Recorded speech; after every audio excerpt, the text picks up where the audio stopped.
আসসালামাইকুম, আশা করি আপনারা প্রত্যেকেই ভালো আছেন। সো সর্বপ্রথমে আপনাদেরকে আমি এটা বলে রাখি যে আমরা বর্তমানে একটা বাই পজিশনে আছি। এটা 40 পিপস অনলি অ্যাসেল, আর টার্গেট হচ্ছে 80 থেকে 100 পিপস। এখানে টিফি দেওয়া আছে, ঠিক আছে। সো এখন আপনাদেরকে আমি একটু ট্রেডিং ভিউতে নিয়ে আসলাম। এটা 4 আওয়ার চার্ট। আপনারা দেখতে পাচ্ছেন এখানে SMC concept indicator set up করা আছে। এখানে আপনারা দেখতে পাচ্ছেন যে এখানে একটা আপনারা দেখতে পাচ্ছেন যে বিউসি করছে, যেটা আমার কাছে মানে সবার উপরে যে বিউসিটা আপনারা দেখতে পাচ্ছেন, ঠিক আছে। আমি আপনাদেরকে দেখাই, এই যে বিউসিটা করছে না, এটা আমার কাছে প্রপারলি বিউসি না। এটা নিচের দিকে চলে আসছে, অর্থাৎ এটা উপরে কন্টিনিউশন এখন করবে না। সো সেক্ষেত্রে মার্কেট আপনার এই লেভেলটিকে টাচ করার সম্ভাবনা আছে বর্তমানে।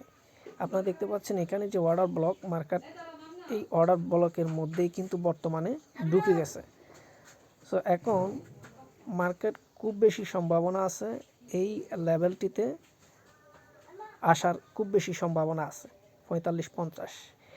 যদি কোনো কারণে এখান থেকে যদি মার্কেট এই লেভেলকে রেসপেক্ট করে উপরে কোনো বুলিশ স্ট্রং ক্যান্ডেল ক্লোজিং দিতে পারে, তাহলে মার্কেট অ্যাগেইন উপরে কন্টিনিউশন করবে।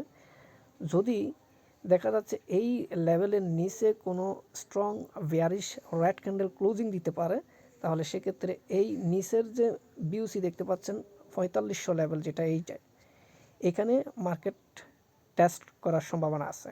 একইভাবে যদি এখানে রেসপেক্ট করে স্ট্রং কোনো বুলিশ ক্যান্ডেল এর উপরে ক্লোজিং দেয়, তাহলে দেখা যাবে মার্কেট এখান থেকে অ্যাগেইন উপরে যাওয়ার সম্ভাবনা রয়েছে।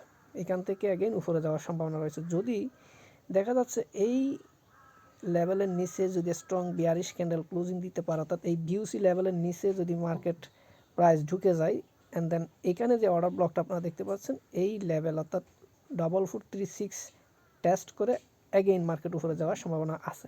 এটা হচ্ছে আপনার higher time frame 4 hour chart analysis. But আমরা লোয়ার টাইম ফ্রেমে বর্তমানে বাইয়ে আছি, সেটা বলতে পারেন 15 মিনিট আমরা বাইয়ে আছি। সেক্ষেত্রে মার্কেট, আমি যতটুকু আশা করছি, মার্কেট হয়তো সর্বোচ্চ আপনার 20 পর্যন্ত যেতে পারে। আপনারা দেখতে পাচ্ছেন এটা 4620 পর্যন্ত গিয়ে রিজেক্ট হয়ে আবার নিচে আসার একটা সম্ভাবনা আছে। সো এটাই হচ্ছে এই মুহূর্তে গোল্ডের অ্যানালাইসিস। হায়ার টাইম ফ্রেমে আমি আপনাদেরকে দেখিয়ে দিলাম স্টেপ বাই স্টেপ মার্কেট কোথায় আসতে পারে এবং কোন জায়গা থেকে, কোন এরিয়া থেকে রিজেক্ট হলে মার্কেট উপরের দিকে যাওয়ার সম্ভাবনা রয়েছে। সো লোয়ার টাইম ফ্রেমে আমরা বাই করছি। আমরা আমাদের এই সিগন্যালগুলো যদি আপনি পেতে চান, অবশ্যই আমাদের চ্যানেলে যুক্ত হবেন। সকলে ভালো থাকবেন। আসসালামু আলাইকুম রহমতুল্লাহি ওয়া বারাকাতুহু।